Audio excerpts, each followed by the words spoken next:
I was standing in my kitchen, barefoot, staring at a sink full of dishes I hadn't touched in 2 days because depression makes even plates feel heavy.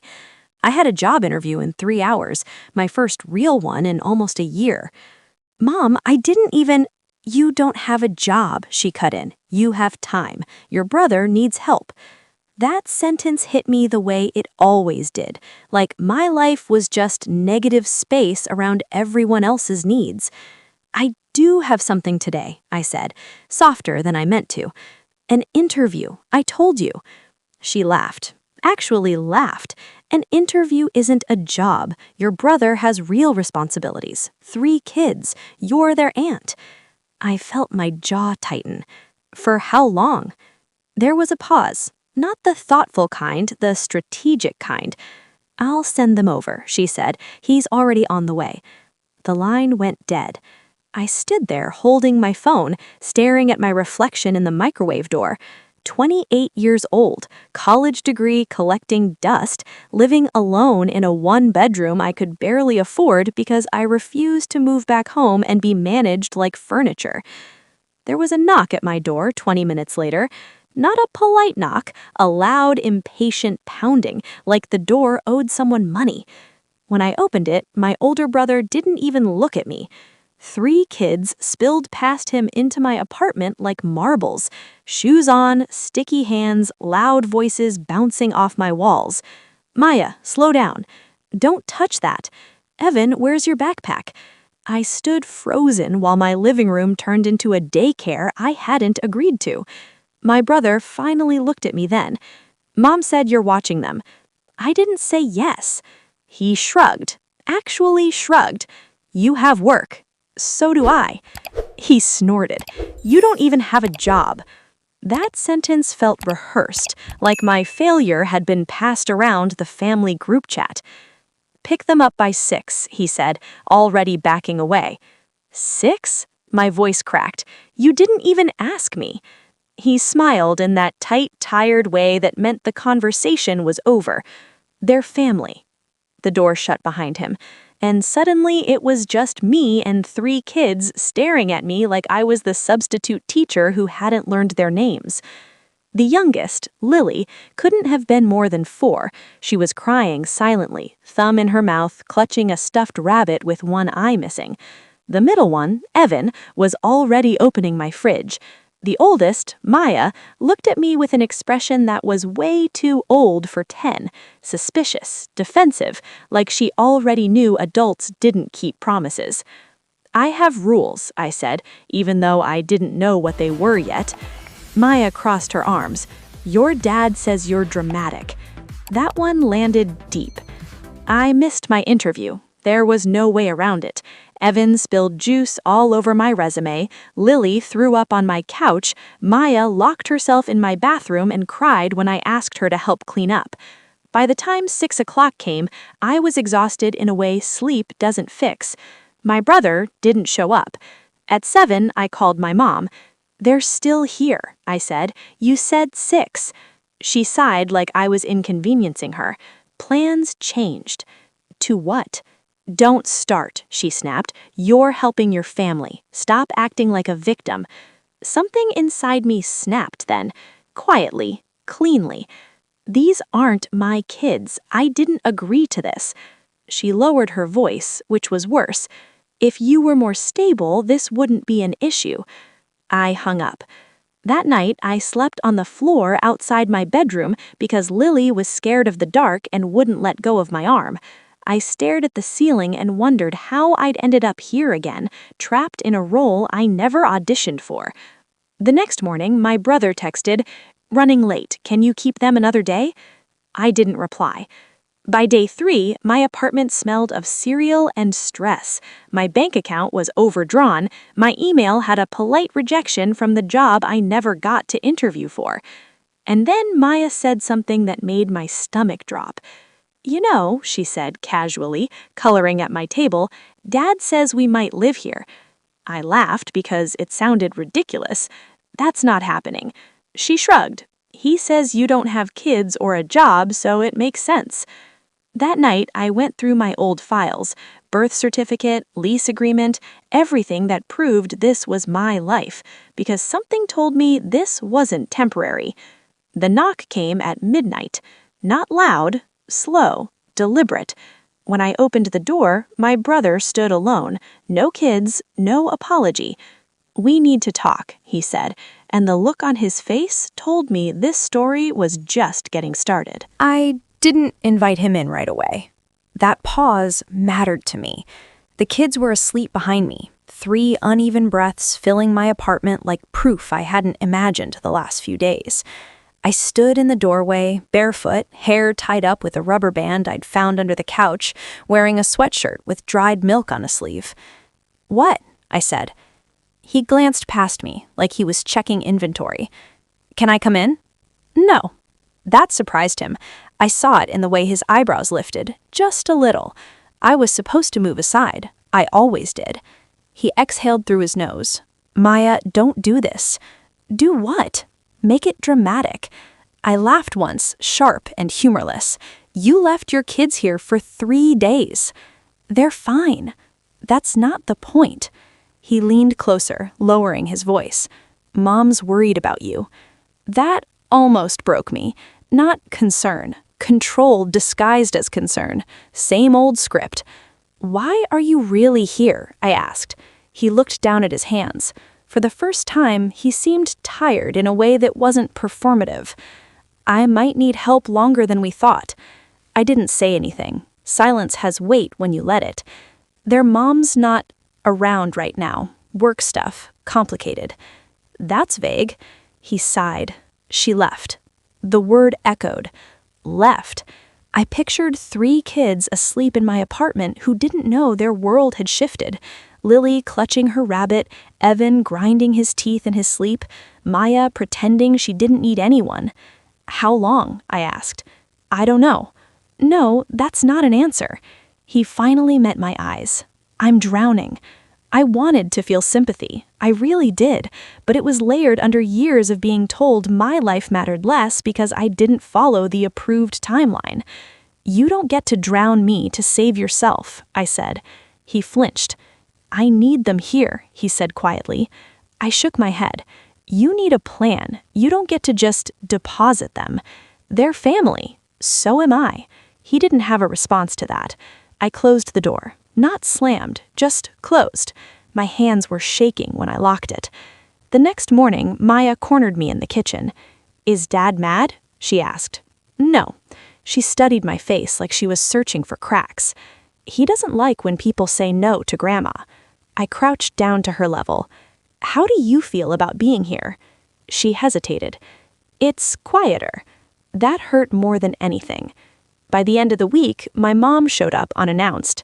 She didn't knock. She never knocked. She had a key from years ago I'd forgotten to take back.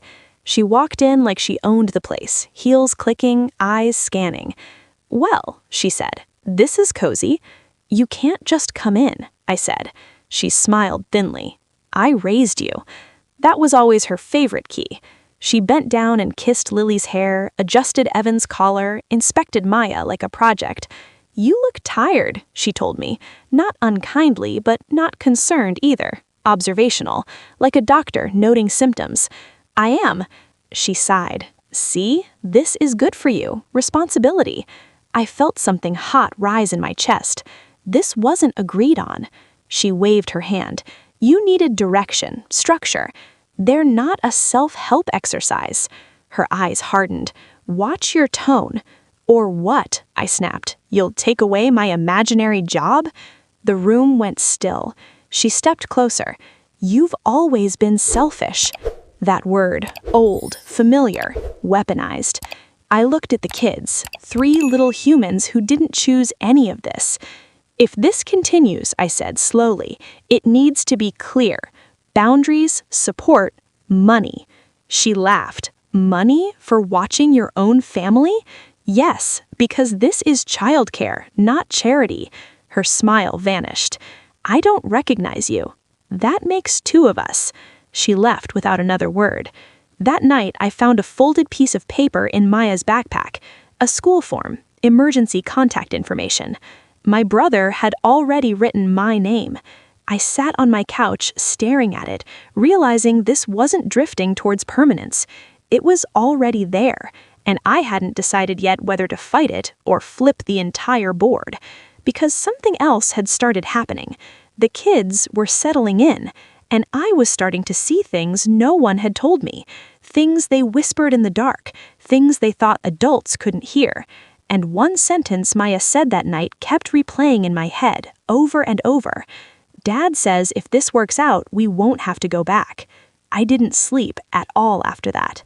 I lay awake on the couch with the lights off, listening, not just to the kids breathing, to the building. Pipes knocking, a siren far away, someone laughing outside like life was continuing without permission. Maya's words kept looping in my head. If this works out, we won't have to go back. Back where? I waited until the apartment was fully quiet before I moved. I didn't want to scare them. I crept into the hallway and sat on the floor outside the bedroom they were sharing. The door was cracked, a sliver of nightlight spilled out. "Are you awake?" I whispered. There was a pause, then Maya's voice. "Yeah. Can I come in?" She nodded, pulling her blanket tighter even though it was warm. I sat on the edge of the mattress, careful not to wake the others. Lily was sprawled sideways, Rabbit tucked under her chin. Evan had one arm flung over his face, like he was shielding himself from something. "What did you mean earlier?" I asked gently, "about not going back?" Maya stared at the wall. "Dad gets mad a lot." I waited. Silence again, heavy. "At who?" I asked. She shrugged. "Everyone. Mostly Evan. Sometimes Lily. Mostly me." My chest tightened. "How?" Her jaw clenched. "Yelling, throwing stuff, slamming doors so hard the pictures fall." "That's not okay," I said. She gave me a look that made me feel stupid. "He says it's normal." I swallowed. "What about your mom?" "She left because of it," Maya said quietly. "The dad says she abandoned us, says if we talk about her, we're ungrateful." I didn't trust my voice, so I stayed quiet. "He told us if we behave here," Maya continued, "maybe we can stay." The word behave sounded wrong in her mouth, too adult, too learned. "Did he say that to you?" I asked. She nodded. "He said Grandma agrees." Of course she did. I left the room feeling like the floor had tilted. The next day, I called a lawyer. Not a dramatic one, not a courtroom TV one, a quiet woman recommended by a coworker from my old retail job. I didn't even know what to say when she answered. "I think my family is trying to leave kids with me without asking." She paused. "Are you their legal guardian?" "No." "Do you have anything in writing?" I thought of the emergency contact form. "Maybe." "Bring it in, and don't sign anything." That sentence stuck with me. That afternoon, my brother showed up again, this time with groceries, like an offering. "I'm trying," he said, setting the bags down. "You don't understand how hard this is." "I understand more than you think," I replied. He looked around. "They look happy." "They're scared," I said. "They're just quiet about it." His jaw tightened. "You're overreacting." "Am I?" I asked. "Because Maya told me why their mom left." He went still. "She poisoned you against me," he said. "No," I said. "You did." He stepped closer. "You don't get to turn them against their father." I didn't move. "I'm not turning anyone. I'm listening." He laughed bitterly. "You always thought you were better than me."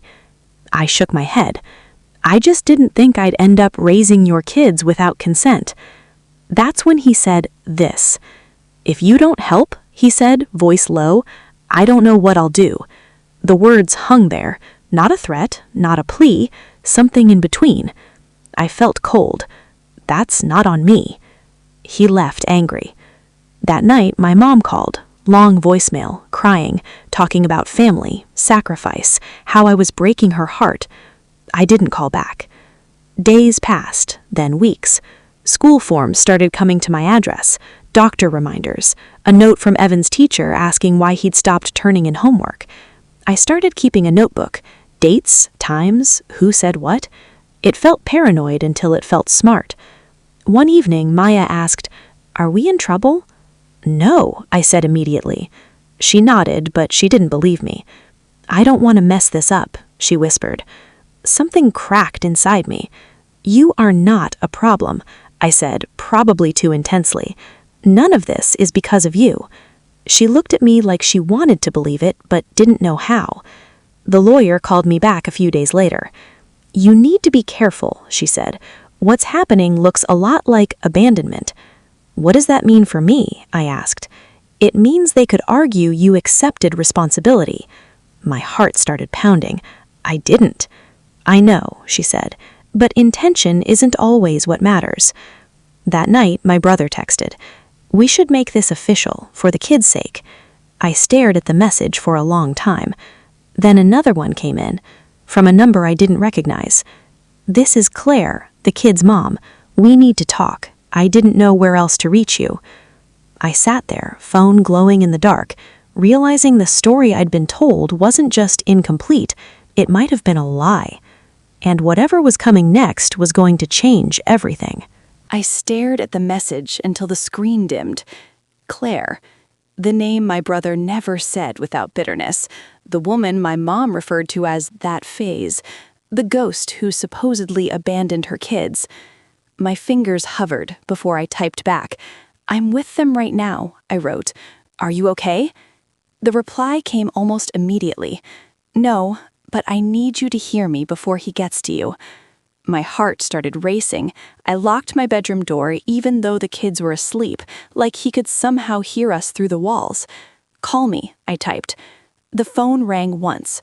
Her voice was tired, not dramatic, just worn down to the edges. "Thank you for answering," she said. "I wasn't sure you would."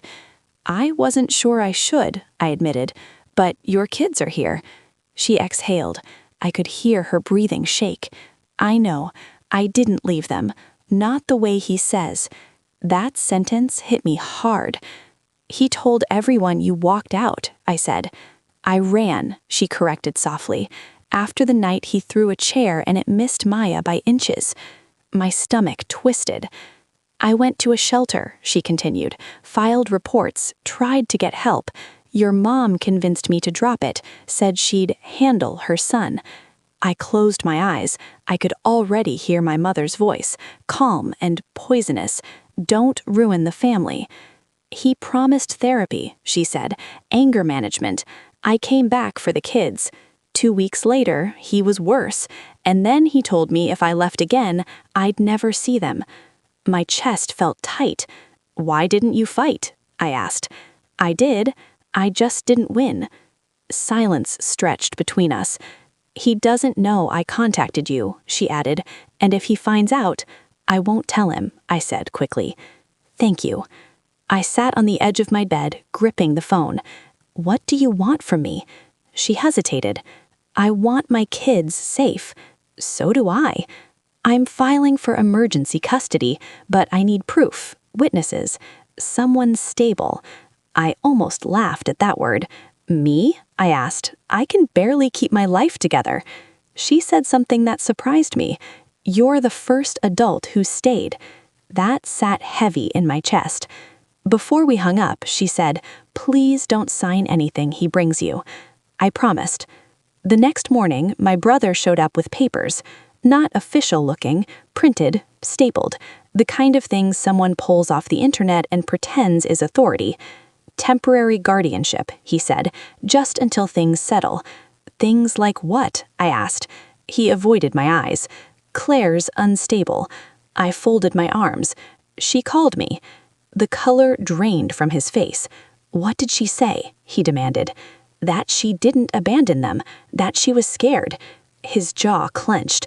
"She's manipulating you." "No," I said, "you are." He slammed his hand on my counter, making Lily cry from the bedroom. I stepped between him and the hallway without thinking. "Lower your voice." He stared at me like he didn't recognize me. Maybe he didn't. I didn't recognize myself either. "You think you're their savior now?" he sneered. "I think you left your kids without consent, and you don't get to scare them anymore." He leaned close, voice low and furious. "You have no idea what you're getting into." "Then explain it to a judge," I said.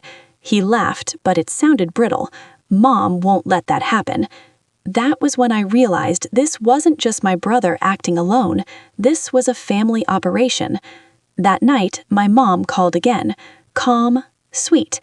"I hear you've been talking to Claire," she said. I didn't answer. "She's unstable, always was. You don't want to be dragged into her mess." "I'm already in a mess," I said. "You put me here." She sighed. "We're trying to protect the children." "By lying to them?" I asked. "By dumping them on me?" "You're good at this," she said. "You're nurturing. You just needed a push." My hands started shaking. "They're not a personality test." Her tone sharpened. "Do not turn against your family." "I'm not," I said quietly. "I'm standing up to it." She hung up. 2 days later, a woman from Child Services knocked on my door. My brother had called them. I invited her in, heart pounding. I showed her my notes, the texts, the school forms, the emergency contact with my name written without permission. She listened, took notes, asked the kids gentle questions. Maya clutched my sleeve the whole time. When the woman left, she said, "You did the right thing calling a lawyer." "I didn't call you," I said. She met my eyes. "I know." That night, my brother sent one last message. "You've crossed a line. Mom is furious. This ends now." I looked at the kids asleep on my couch, the way Lily kicked in her dreams, the way Evan murmured math facts under his breath, the way Maya slept sitting up, like she was always ready to leave. I didn't reply. Instead, I opened my laptop and started looking for work again, not because I suddenly felt hopeful, but because I understood something now. This wasn't about babysitting. This was about who gets to decide what a family is and who pays the price when someone finally says no. And the worst part? I could feel the fallout coming, loud, messy, unforgiving, and aimed straight at me. The fallout didn't come all at once. It crept, in envelopes, in missed calls, in the way my phone buzzed and my chest tightened before I even looked. Child Services came back, then the lawyer.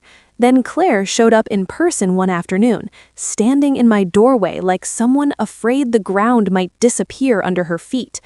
The kids froze when they saw her. Not fear, shock, like seeing a ghost that wasn't supposed to exist anymore. Lily cried first, not loud, just that broken little inhale that undoes you. Evan followed, crashing into her legs. Maya didn't move at all. She just stared. "I'm here," Claire said, voice shaking. "I'm not leaving." Maya didn't believe her. Not yet, but she didn't tell her to go away either.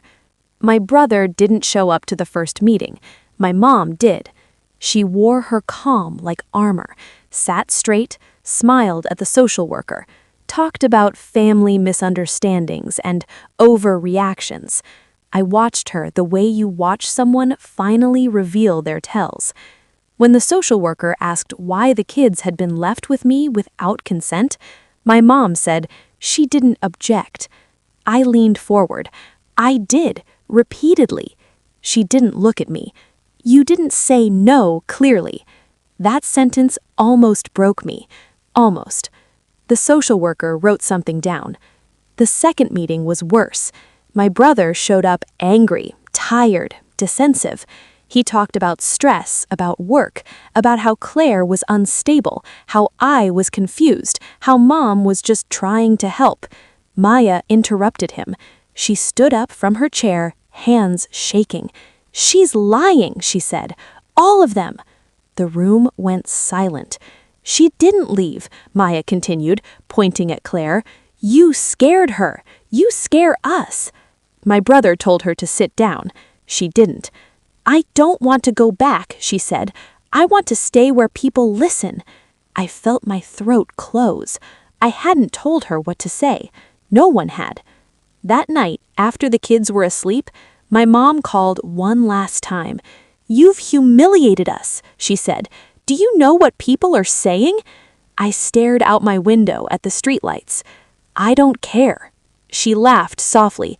You think you've won. I don't think this is a game, I said. She paused. You'll regret this. Maybe I will. Court dates were set. Temporary orders put in place. The kids stayed with me while things moved slowly, painfully through systems that never move fast enough when children are involved. My brother stopped texting. My mom stopped calling. The silence was louder than any fight.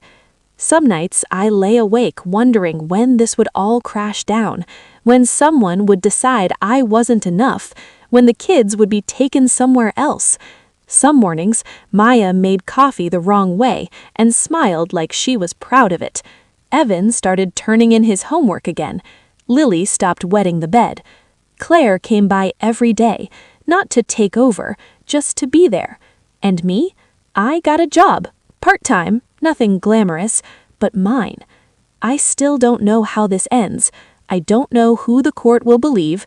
I don't know if my family will ever forgive me or if I even want them to. All I know is this started with someone saying I had nothing better to do, and it turned into the moment I finally chose to do something that mattered. If you stayed with me through this story, if you felt the tension, the anger, the fear, the quiet moments in between, don't forget to like, share, and subscribe, because some stories don't end when the screen goes dark. They keep going, and so do I.